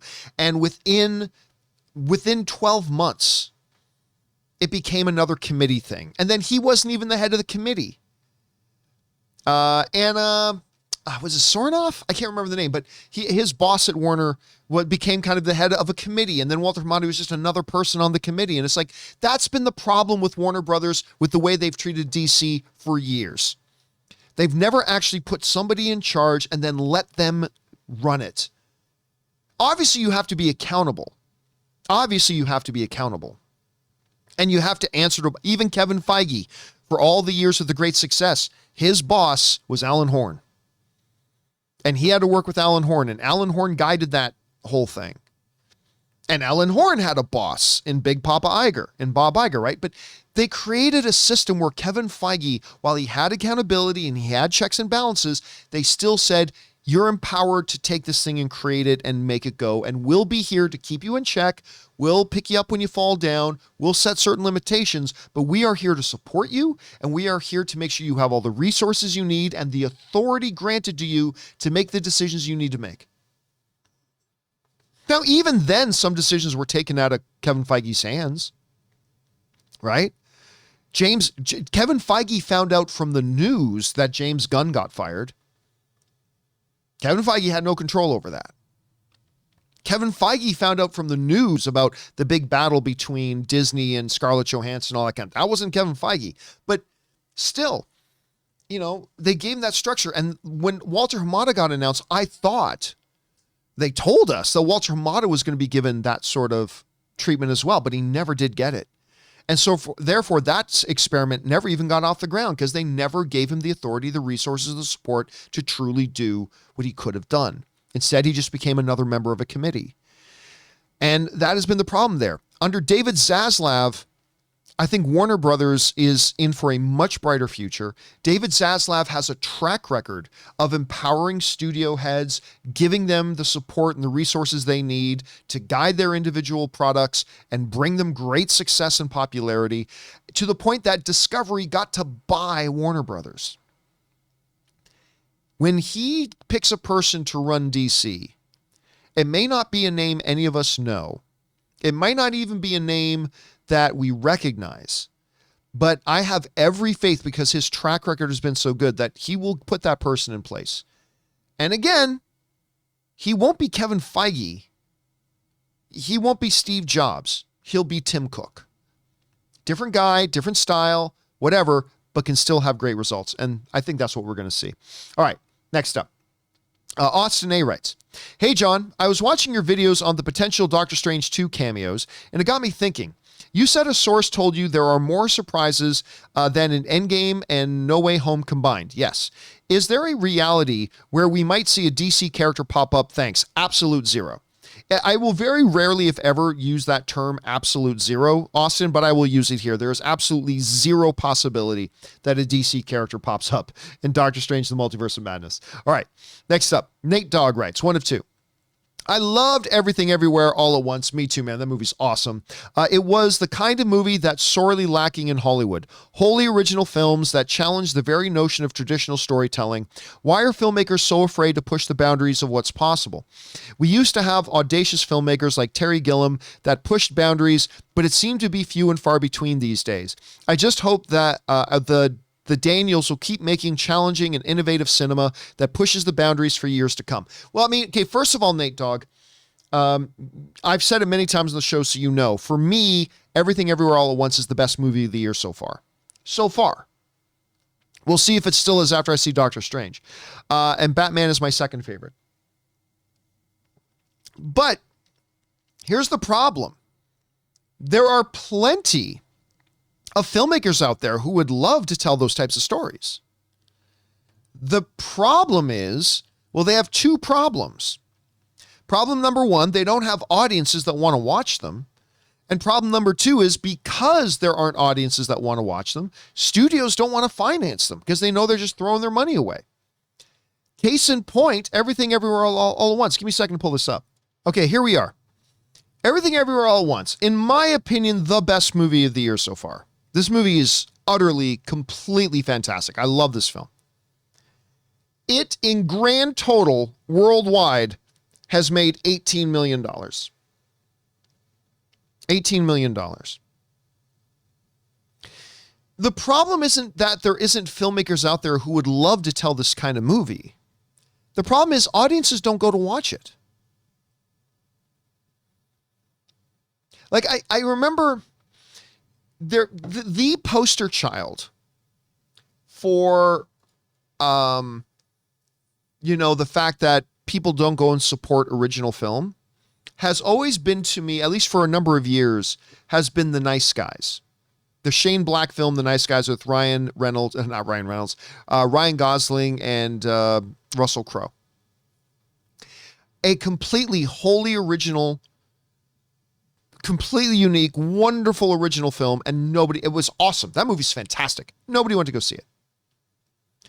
Now it's going to be Everything Everywhere All at Once. See, I just love it when I hear these people who think it makes them sound smart to complain, Hollywood doesn't make anything original anymore. Look how chic I am that I say that. Me saying Hollywood doesn't make anything original anymore, that makes me cool, right? But I immediately go, then as soon as I start throwing some facts at them, okay, that's an interesting thing to say, but you're factually 100% wrong about that. There's actually more original film made today than at any other time in Hollywood history. And when great original films get made, you don't go support it. So we've had movies like The Nice Guys and many, many like that. And now the new poster child for that is Everything Everywhere All at Once. It's the best movie of the year so far. We're only in April, but still, best movie of the year. Nobody's gone to go see it. It's infuriating. It's absolutely infuriating. And then the same people who don't go to support movies like Nice Guys and movies like Everything Everywhere All at Once, the next time, Zoolander 3 gets announced, these are the same people go, Hollywood doesn't make original film anymore. Yeah, they do. You just don't go watch it, and you just don't go support it. Listen, we communicate to the studios all the time, but it's not through Twitter. It's not through snail mail. It's through our wallets. It's through our checkbooks. We tell the studios all the time, and the studios are always listening. We tell the studios all the time what we want to watch and what we don't want to watch. We tell them what we don't want to watch by avoiding to go see some movies, and we tell them what we do want to watch by going to go see them. People sometimes ask me, John, why do you focus so much on box office? I mean, it's not your money. It's like, you don't get it. Box office doesn't tell us how much money a movie made. Box office tells us a world of information. It gives us insight into what kind of marketing campaigns are working on the audience right now.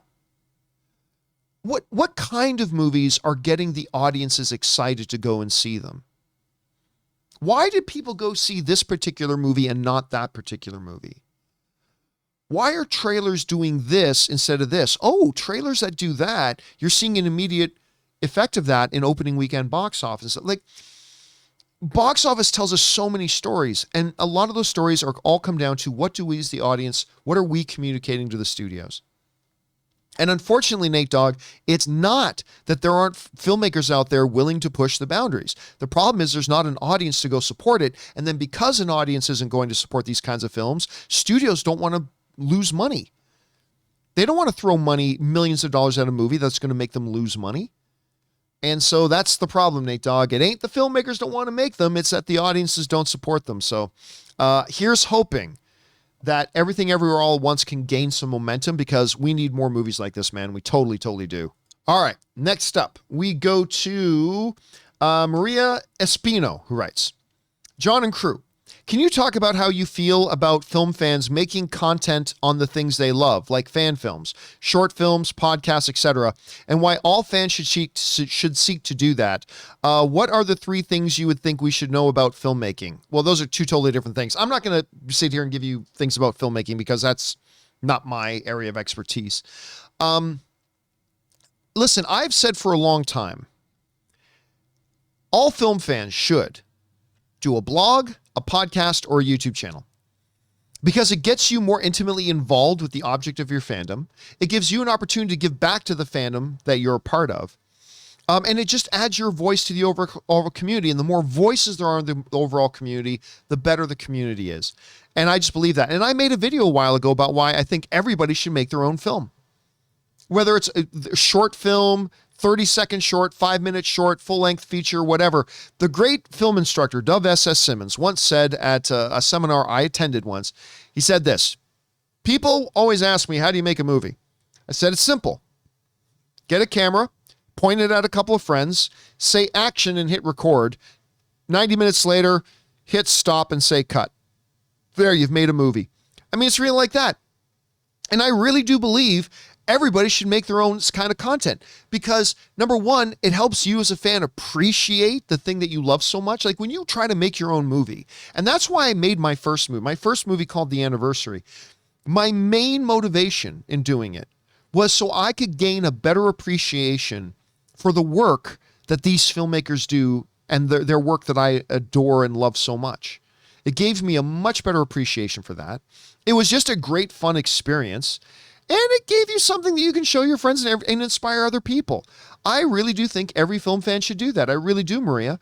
And I did a video on it. You can just search my YouTube channel. If you just go on the little search icon there, search my YouTube channel and just search Make Your Own Movie. Let me see if that's what you come up with. Hold on a second. Okay, so if you go to the front page of our YouTube channel, here it is. Isn't it glorious? And you scroll down, there's a John Campea Show mailbag, and go down to Thoughts on Walks. By the way, yes, Thoughts on Walks will be returning. Just let us get moved into the new studio and everything first. Thoughts on Walks will return. I know it's been like a year, but if you go down on Thoughts on Walks, the last one I did, it's the first one right here, is called Why You and All Film Fans Should Make a Movie. All right? And I don't know how long is it. It's 7 minutes whatever long, else you'd like to use. And basically I talk about, in this 7-minute video, why I really believe you should, and even give a little bit of tips on how you can do that. But just go and look for that video, and hopefully that will help you out. All right. Thanks for bringing that up, Maria. Appreciate it very much. Okay, let's keep going here. Next up, we've got Vincent Black, who writes, John and team, the recent news of a coherent vertical objective for the DC properties and Warner Brothers Discovery is great news. That stated, only one name has ever been on my mind to fulfill this role, and that would be the vulnerable Bruce Timm. Thoughts? Terrible idea. I think the idea is completely terrible. The notion of, hey, you know, who do we get to run this huge studio that is primarily driven by and financed by all these big live action, you know, tentpole films? Oh, let's get somebody who's never made a live action film before. Yeah. No, I think it's a terrible idea. Just because somebody's good at one thing doesn't mean it translates well to doing another. I think we need somebody, it's going to be, look, like nobody ever knew Kevin Feige's name before there was the MCU. Nobody knew Kevin Feige's name. I think that's the type of person DC should get. Somebody who knows how to make, not Charles Roven specifically, but somebody likened unto a Charles Roven. I think the idea of going out and getting somebody who has zero experience at all of making live action films to be the head of a studio that primarily makes live action films, I think that would be a mistake. That's just my opinion, Vincent, but I think that would be a complete and utter disaster. All right, next up. Pulse Chain 84 writes, hey, John, so many theories have been thrown around for Doctor Strange 2, but how about this one? What if they made Wanda the one who actually killed T'Challa, whether it was by accident or intentional? Didn't see that one coming. Your thoughts? Nah. I mean, they already had the general outline and idea about what the story of Doctor Strange 2 and the Multiverse of Madness was prior to the death of Chadwick Boseman. For them to just scrap everything and say, let's do it this way instead. Let's say she killed him. I don't see them doing that, and I don't think that would be a good idea. Listen, you know me. I don't think it's a good idea that they're writing T'Challa out of the movie. I think that the character of T'Challa is too important. We lost Chadwick Boseman. we shouldn't also lose this incredible character T'Challa. I think you go out and get another actor to pick up the baton and carry on for Chadwick Boseman and carry on that legacy. The fact that we're throwing away the character because the actor isn't there anymore to fulfill it, even though as great as the actor was, I love Chadwick Boseman. But I just think it's a mistake. But at any rate, at that point, at this point, having a significant character arc like that happen, like for instance, because you wouldn't see Chadwick Boseman's face, you just see some guy in a mask going, oh no, and Wanda just kills him.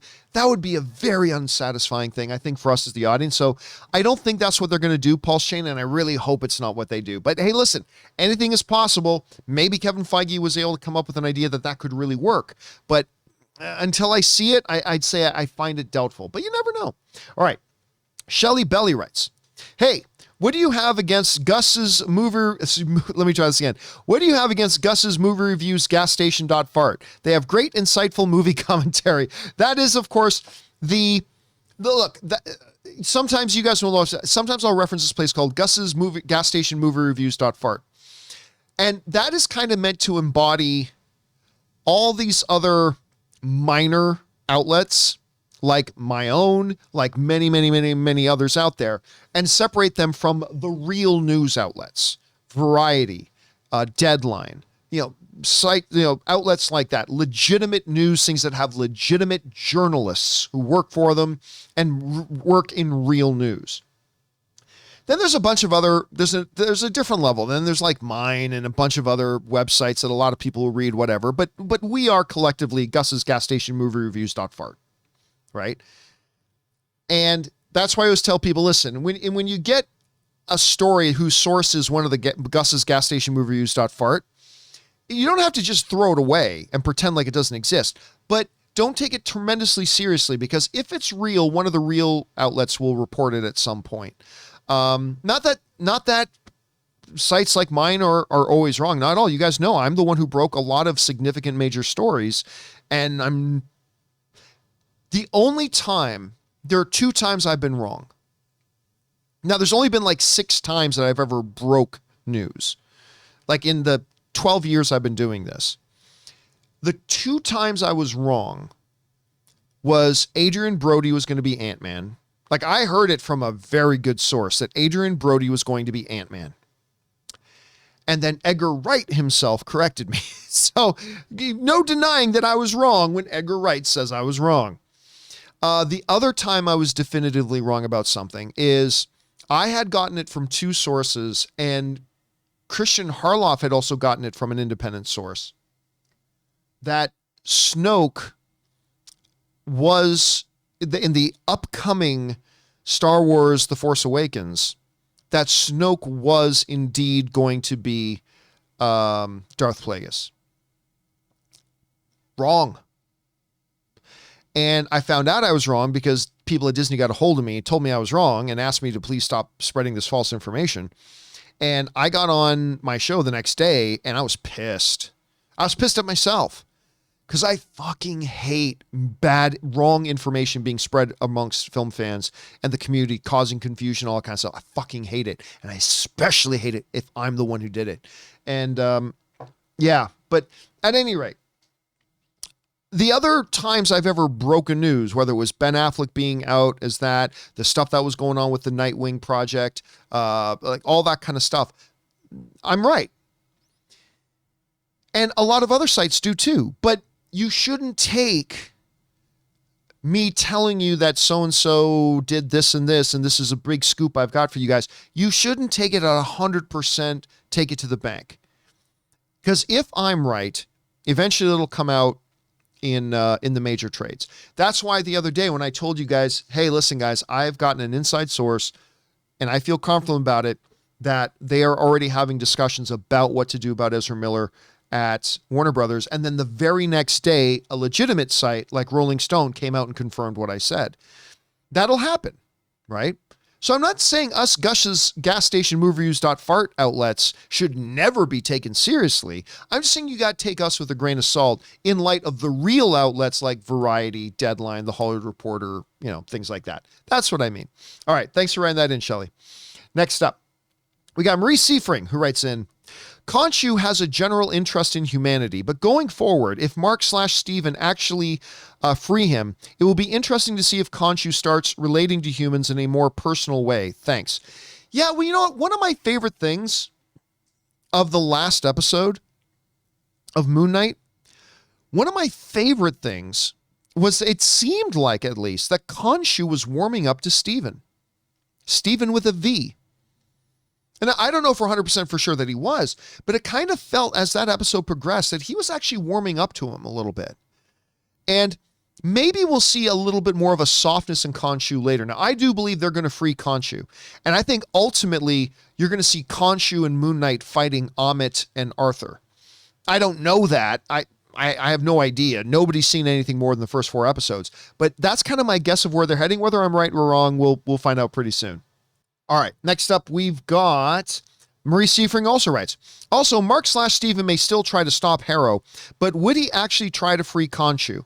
Layla is safe as long as Khonshu is stoned, thanks. See, I believe they're going to have to free Khonshu because I think Amit is going to get released. I don't know that. I'm just guessing. And when that happens, Mark and Steven both know that Moon Knight alone cannot take on Arthur Harrow and Amit, and they need Khonshu. And I think Khonshu is going to be released. So I think both parts of what you're asking about, Marie, are true. Like, I think he will get released because they're going to need him. And I think part of that is going to be part of his more softening, becoming a little bit more sympathetic and understanding that the way he treats Mark he's kind of a dick. So I think maybe we'll see that happen. All right. Thanks a lot for writing that in, Marie. All right. Next up, Victor writes, 1 of 2. I rewatched Star Wars A New Hope, and with Obi-Wan coming out, I wanted to touch on 2 things that have been debated many times amongst fans. First, Obi-Wan doesn't remember R2 or C-3PO. That's always been a problem. However, the way he says, I don't remember owning a droid, I think implies that there's more to it than that.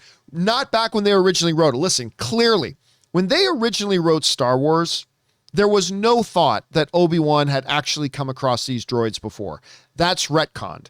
And so, anyway. Second, Obi-Wan tells Luke that his father wanted him to have this lightsaber. Again, without really knowing where things would be going on later, like what would happen in the prequels, so it kind of had to be retconned. Tell Luke that his father wanted him to have his lightsaber, despite the fact that Obi-Wan took it from him. Do you think they'll retcon or touch on any of these 2 things? Well, I don't see why they would touch on this thing about the lightsaber because Luke is just a child in this, so I don't think that's going to come up. And we're not going to see R2 or 3PO, so there's no need or point to bring that up. So I'm going to go, I don't know for sure, Victor, but I'm going to go out on a limb and guess that neither of those will be addressed. And again, like, people got to remember, George Lucas didn't sit down and write episodes 4, 5, and 6 and 1, 2, and 3 at the same time, right? There's absolutely some retconning going on. I mean, and if you read How Star Wars Conquered the Galaxy, that great book about the background of Star Wars, George Lucas, when they made Empire, he wasn't really sure. He didn't know he was going to make Leia Luke's sister in Return of the Jedi. He certainly didn't know that he was going to have Obi-Wan actually come across and interact with C-3PO and R2-D2 in the prequels later on in life. So yeah, it turns out that becomes a little bit of a break in logic, but it's one we've just learned to live with, I think. All right. Eddie Burton writes, curious, how is it actors are able to drop out of movies they sign on for? Even if the movie doesn't yet start production, doesn't the studio make sure that they have the actor locked in? Or is there language in the contract to protect the actor? A good agent will always put in outs for the actor. Here's an example. Many of you are homeowners. Ann and I just became homeowners last year for the very first time. And I kind of thought going into it, I assumed that once we agreed to the deal for the house, that's it. We were locked in. But our real estate agent let us know, no. Just you signing the agreement and the deal to buy the house, there are many different ways for you to back out.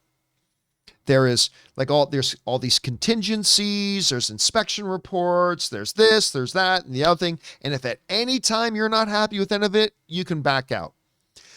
And of course, we didn't back out. We went through and we bought the house. But the thing is, our representation made sure that all those things are in there that we can back out if we need to. And all of you who are homeowners, you've probably experienced the same thing, right?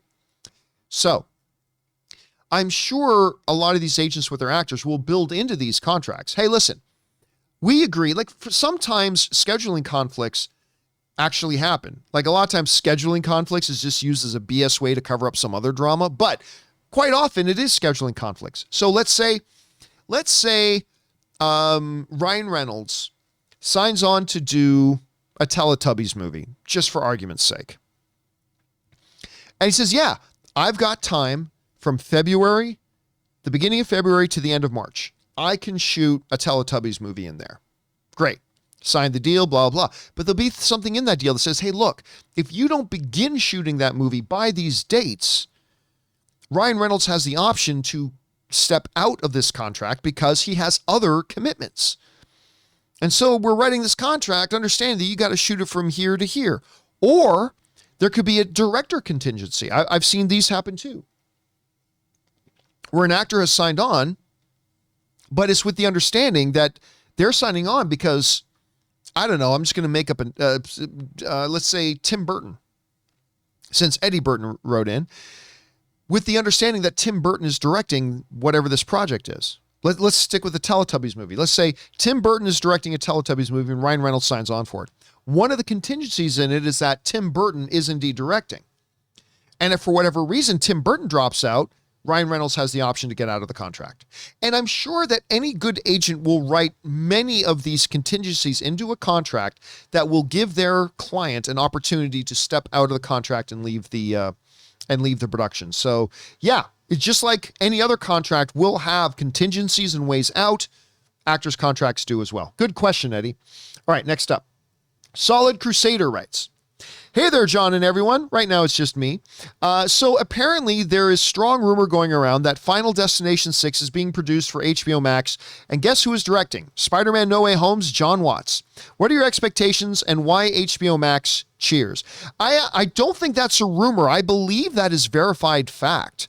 I believe that's actually 100% happening. Let me just double check this. Okay, so here, let's look at the data for the last Final Destination movie. One that I actually didn't mind, to be honest with you. I'm not a big fan of the Final Destination franchise. I actually kind of enjoyed Final Destination 5, but worldwide grand total, it made $157 million. Now, that's still not bad on a $40 million budget, minus 100, so it still made a like $30 million profit. But still, it had a declining audience, right? The Final Destination franchise has had a declining audience. With a declining audience, studios are less enthusiastic about investing money into it. So you approach and say, hey, it's a recognizable IP. It'll be a value grab to put on HBO Max. And we'll make it for much, much less than the $40 million that we made Final Destination 5 for. Now, so that's why they're looking at putting on HBO Max instead of theatrically. Second thing, I don't know that John Watts is actually going to direct it. The only reports I've found for it are that he's going to be a producer on it. And that's not a rumor. He is confirmed. He is going to be producing it. He's put out statements about it. But I don't know if he's going to be directing it or not. I am very much looking forward. Listen, John Watts has done a terrific job with the 3 Spider-Man movies, Homecoming, Far From Home, No Way Home. He's done just an amazing job with all 3 of them. I cannot wait to see what he directs next. But with Final Destination, it does look like he's going to be producing it. Again, if there's some news that I'm missing here, and he's also said he's going to direct it, that will be cool. I look forward to seeing that. But as far as I know right now, he's on as a producer. All right. Final question of the day comes to us from Datman Batman, who writes, all this talk of Eric Bana and Edward Norton, but no mention of the classic. Over under 5%, a chance we will see Bill Bixby's Banner and Lou Ferrigno's Hulk in the MCU. Well, okay. So I don't know if you're aware, but Bill Bixby is no longer with us. He's not alive. So clearly we're not going to see Bill Bixby's Banner. Lou Ferrigno's Hulk is another one that I said, no way. They're not going to do that. But there are other on the John Campea Show crew who kind of think I think both Rob and Chris, I think even Ann Ray thought there might be a possibility we see Lou. Obviously, Lou Ferrigno has popped up in a cameo in the MCU movies before, at least in the Spider-Man movies, right? Was he in one of the other MCU movies? He was definitely like the security guard in one of the Spider-Men. At any rate, so there are a number of people who think that's a possibility. I think no. Look, I think there's definitely a much bigger chance that we see Lou Ferrigno cameo, but not as Hulk. I don't believe there's any chance we see Lou Ferrigno with a ripped shirt off and his body in green paint and a messy wig going, "Urgh." I don't think that's going to happen. No. A minor little cameo as a security guard or a guy at a gym or something like that. Maybe, but as Hulk, I don't think so. But again, like I said, Chris and Rob both think there is a chance for that. So you never know. We'll have to wait and see. All right, guys. That'll do it for this installment of Mailbag. Thank you so much for being here and making this show part of your day. Big special thank you to all you guys who sent in those questions. Number one, because you gave us great fun things to talk about. But number two, you supported this channel as you did it. And all of us involved with the John Campea Show, thank you guys so much for your support. A special big thank you to all you guys who wrote in with different opinions than mine, because I love the fact that we get different. I mean, I'll always give my point of view on it, but I love hearing from other people who have different perspectives on different topics that we talk about here, because I think that makes the fan community a better place. All right, guys, don't forget, come back and join us again tomorrow for the next episode of the John Campea Show. Looking forward to seeing you then. That'll do it for me for now, guys. Thanks a lot, and until next time, my friends. Bye-bye.